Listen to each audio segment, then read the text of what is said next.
वालेकुम, मैं हूं मरियम नवाज़ और आज के व्लॉग में कुछ बात करेंगे सुप्रीम कोर्ट में होने वाली कुछ डेवलपमेंट्स की। सुप्रीम कोर्ट में क्योंकि सर्दियों की तातीलात चल रही हैं और सर्दियों की छुट्टियों का ये आखिरी हफ़्ता है, सुप्रीम कोर्ट में सिर्फ एक बेंच है जो कि केसेस की समाअत के लिए प्रिंसिपल सीट पर मौजूद है। और इस बेंच में जस्टिस सरदार तारिक मसूद जो कि कायम मुकाम चीफ जस्टिस हैं और जस्टिस अतर मनल्ला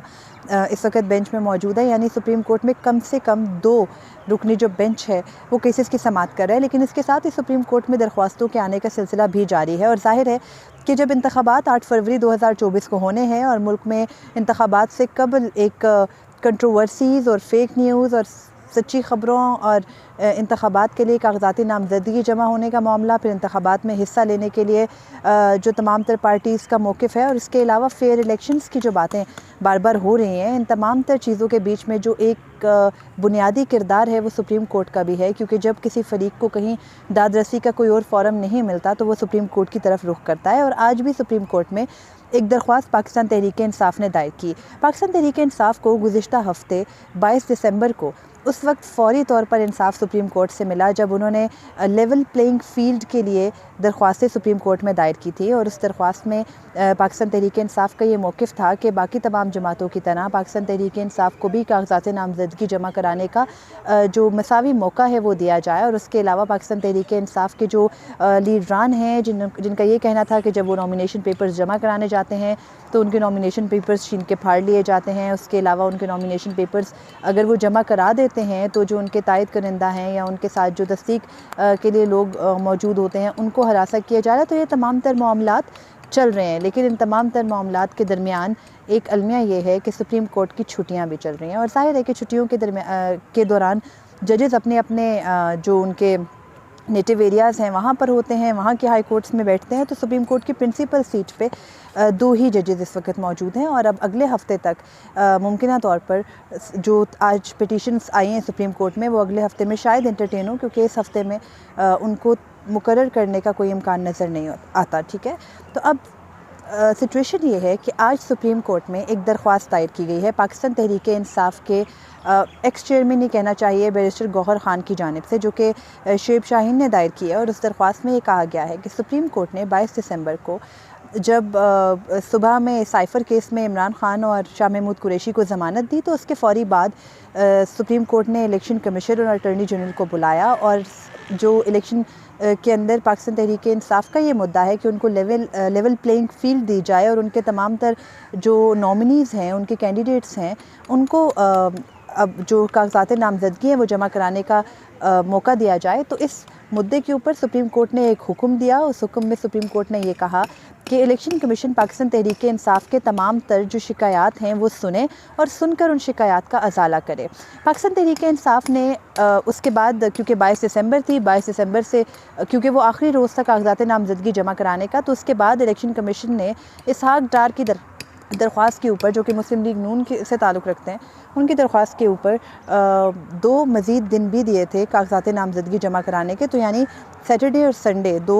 इजाफ़ी दिन दिए गए थे। उन इजाफ़ी दिनों के अंदर भी पाकिस्तान तहरीक-ए-इंसाफ़ के कारकुनान के ख़िलाफ़ मुख्तलिफ़ कार्रवाइयाँ होती रहीं। लेकिन फिर इलेक्शन कमीशन ने जो कागज़ात नामज़दगी का पूरा डेटा जारी किया, उस डेटा के मुताबिक सबसे ज़्यादा दरख्वास्तें जो नॉमिनेशन पेपर्स जमा करवाए गए हैं इलेक्शन कमीशन में आम इंतखाबात जो होने 8 फरवरी 2024 को, उनके लिए, उसमें सबसे ज़्यादा दरख्वास्तों की तादाद पाकिस्तान तहरीक-ए-इंसाफ़ की ही है। यानी तमाम तर गिलों के बावजूद पाकिस्तान तहरीक-ए-इंसाफ़ की जो कैंडिडेट्स हैं वो सबसे ज़्यादा हैं मुल्क भर में।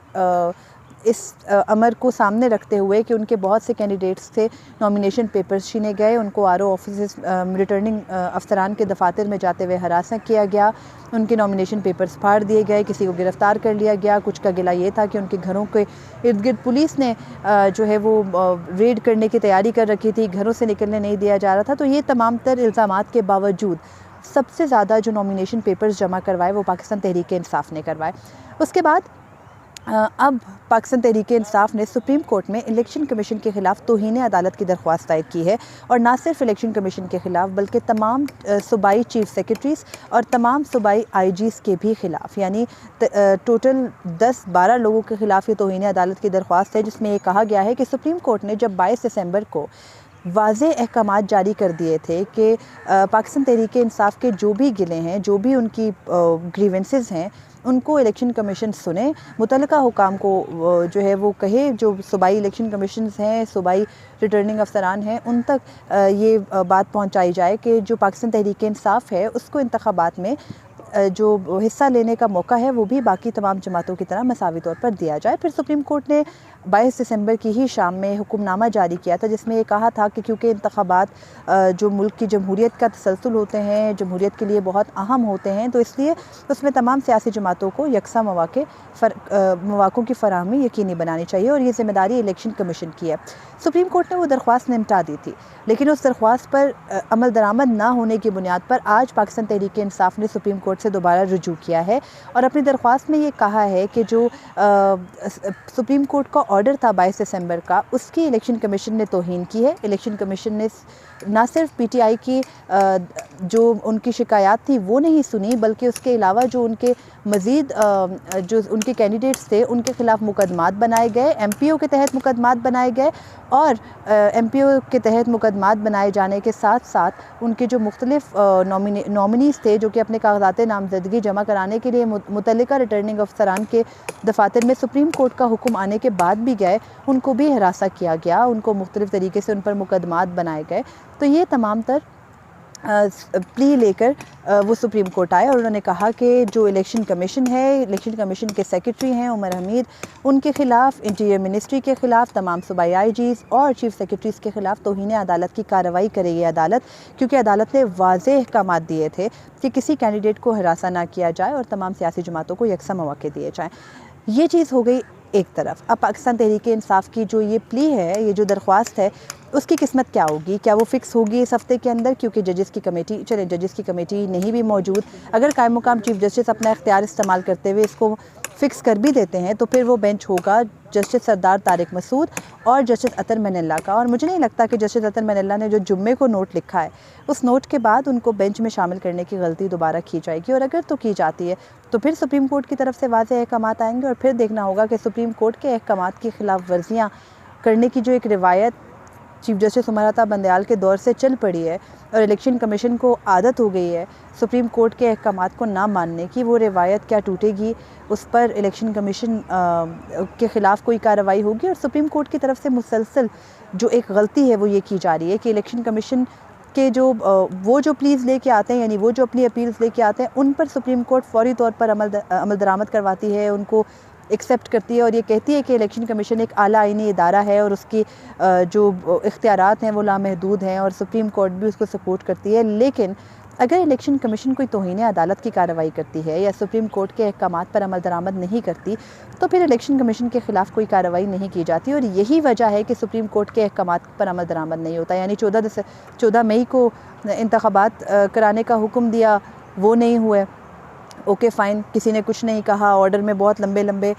जो है वो ऑब्जर्वेशंस दे दी गई कि इलेक्शन कमीशन की तो ये ज़िम्मेदारी है, इलेक्शन कमीशन के ऊपर तमाम था, लेकिन फिर कोई कार्रवाई नहीं हुई। फिर अब दोबारा जब election commission Lahore high court के फ़ैसले के ख़िलाफ़ अपील में नहीं आ रही थी, ज़बरदस्ती अपील कराई गई, ऑर्डर किया गया, अगेन इलेक्शन कमीशन के ऊपर कोई जो है वो सख्त ऑब्जर्वेशन या इलेक्शन कमीशन के ख़िलाफ़ कार्रवाई नहीं दी गई। तो इन तमाम तर चीज़ों की रोशनी में, इन तमाम तर जो ये इग्नोरेंस सुप्रीम कोर्ट की तरफ से इलेक्शन कमीशन की कार्रवाइयों के ऊपर रखी गई है, उसके बाद हुआ सिर्फ ये है कि इलेक्शन कमीशन दिन ब दिन शेर हुआ है। अब ये देखें कि इलेक्शन कमीशन के अपने भी जो अहकामात हैं उन पर भी अमल दरामद नहीं हो रहा और उसकी रीज़न इलेक्शन कमीशन का कंडक्ट है। अगर इलेक्शन कमीशन से उनके कंडक्ट के ऊपर जवाब लिया होता इस आला अदालत ने और फिर इलेक्शन कमीशन ने अपने तमाम तर मामलात फेयरली चलाए होते, तो आज वो नहीं हो रहा होता जो हो रहा है। मिसाल के तौर पे इलेक्शन कमीशन ने आईजी इस्लामाबाद और डिप्टी कमिश्नर इस्लामाबाद को हटाने का हुक्म दिया। इस्टेब्लिशमेंट डिवीज़न को गुज़िश्ता रोज़ जब वो तौहीन इलेक्शन कमीशन का मामला टेकअप होने का अंदेशा आया, तो फिर इस्टेब्लिशमेंट डिवीज़न को लिखा हुकूमत ने कि आप इन अफसरान के बजाय कुछ और अफसरान के नाम तजवीज़ करते हैं। और आज इस्टेब्लिशमेंट डिवीज़न ये कहती है कि लॉ एंड ऑर्डर सिचुएशन ठीक नहीं है और चाहिए हुकूमत को कि वो अपने इस मामले के ऊपर नज़रसानी कर दे। यानी आईजी इस्लामाबाद जो हैं वो पिछले हफ्ते बलोच स्टूडेंट्स वाले केस के अंदर ये क्लेम कर रहे थे मीडिया से बात करते हुए कि सिचुएशन इस्लामाबाद में बहुत अच्छी हो गई है और हम आपको फ़िगर्स देंगे इस साल के आखिर में, जिससे आपको पता चलेगा कि इस्लामाबाद में सिक्योरिटी और अमन व अमान और सूरत हाल कितनी बेहतर हो गई है। और आज ये कहा जा रहा है कि लॉ एंड ऑर्डर की सिचुएशन ठीक नहीं है तो इन अफसरान को ना हटाया जाए। हम सबको मालूम है कि इन अफसरान के पास गीदड़ सिंगी क्या है और उनको उनके ओहदों से हटाना इतना मुश्किल क्यों है। लेकिन खैर, इलेक्शन कमीशन अपने मामलात पर अमल दरामद, अपने फ़ैसलों पर अमल दरामद नहीं करा सक रहा, और ऐसा ही हाल कुछ हमारी सुप्रीम कोर्ट का भी है। इस मुल्क में जब भी जो टकराव होता है इदारों का आपस में, तो उसमें कुछ इदारों का फेलियर हमें देखने में मिलता है, और अनफॉर्चुनेटली वो फेलियर हमेशा हमारी अदलिया के हिस्से में आता है, और यही अभी भी हो रहा है। इसके अलावा भी आज सुप्रीम कोर्ट ने एक और जिसे कह सकते हैं, हम अल्फाज इस्तेमाल नहीं करने चाहिए, खैर, सुप्रीम कोर्ट के रजिस्ट्रार ऑफिस ने आज जो सिविलियंस के फ़ौजी अदालतों में ट्रायल कलअदम कराने का करार देने का 23 अक्टूबर 2023 का फ़ैसला था, जो जस्टिस इजाज़ुल एहसन की सरबराही में 5 रुकनी बेंच ने 9 और 10 मई के वाक़यात में कैद जो 102 अफराद हैं जिनका फ़ौजी ट्रायल चाहती है मिलिट्री हमारी, उनके ख़िलाफ़ जो केस था उसमें रिलीफ़ दिया था पिटिशनर्स को, सिविलियंस का फ़ौजी अदालतों में ट्रायल कलअदम करार दिया था। तो वो ट्रायल कलअदम करार देने के साथ सुप्रीम कोर्ट ने यह अहकामात जारी किए थे कि इन जो गिरफ़्तार सिविलियंस हैं 9 और 10 मई के वाक़यात की रोशनी में उनका ट्रायल फ़ौजदारी अदालतों में किया जाए। और फिर सुप्रीम कोर्ट का हुक्म आया, हुक्म के तकरीबन 1.5 माह के बाद अपील दायर हुई, अपील दायर होने के 1.5 माह के बाद अपील फ़िक्स हुई। लेकिन इस सारे अमल के दौरान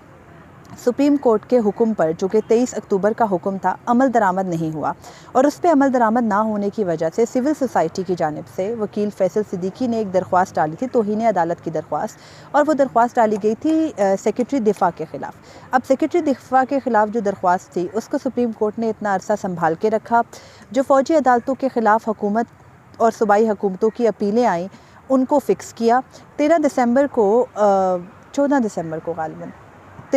को सुप्रीम कोर्ट में जस्टिस सरदार तारिक मसूद की सरबराही में 6 रुकनी बेंच ने 5-1 की अक्सरियत से वो जो फ़ैसला था 23 अक्टूबर का, उसको मुअत्तल कर दिया, और सिविलियंस का फ़ौजी अदालतों में ट्रायल की इजाज़त एक तरह से दे दी गई। तो उस ट्रायल की इजाज़त देने के बाद भी आज तकरीबन 12-13 दिनों के बाद सुप्रीम कोर्ट के रजिस्ट्रार ऑफिस ने ये कहकर वो दरख्वास्त वापस कर दी कि अब तो सुप्रीम कोर्ट उस हुक्म को मुअत्तल कर चुका है, तो अब आपकी दरख्वास्त काबिल समात नहीं है। साथ ही कुछ चीदा और एतराज़ात भी हैं, और वो एतराज़ात हैं जो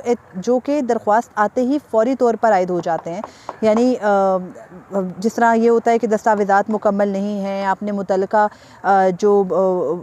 फ़रीक है उसका नाम शामिल नहीं किया अपनी दरख्वास्त के अंदर, ये एतराज़ात भी साथ शामिल किए गए हैं। लेकिन एक इजाफ़ी एतराज़ ये शामिल किया गया है कि क्योंकि सुप्रीम कोर्ट अपने 23 अक्टूबर के फ़ैसले को 13 दिसंबर को यानी 2 माह के बाद मुअत्तल कर चुकी है, तो अब आपकी जो दरख्वास्त है वो हम नहीं सुन सकते, और वो सुप्रीम कोर्ट में इंटरटेन नहीं हो सकती। It's not entertainable. Fine, Supreme Court का ये भी हम सबको मालूम है कि जब 13 दिसंबर को ये केस टेकअप हुआ, फिर जो रिमार्क्स आए, अदालत में जो मछली मंडी बनी, PTI के वकला थे, दूसरी तरफ अटॉर्नी जनरल थे, ख्वाजा हारिस थे, वो सीन्स भी खैर रोज़ देखने को नहीं मिलते। और उसके बाद अदालत ने बिलाखिर जस्टिस मुसर्रत हिलाली को मनाने में नाकामी के बाद 5-1 से जो सिविलियंस के फ़ौजी अदालतों में ट्रायल कलअदम करार देने का अपना ही फ़ैसला था उसको मुअत्तल कर दिया। और तो अब देखना ये है कि सुप्रीम कोर्ट आगे इन तमाम तर चीज़ों को कैसे लेकर चलती है।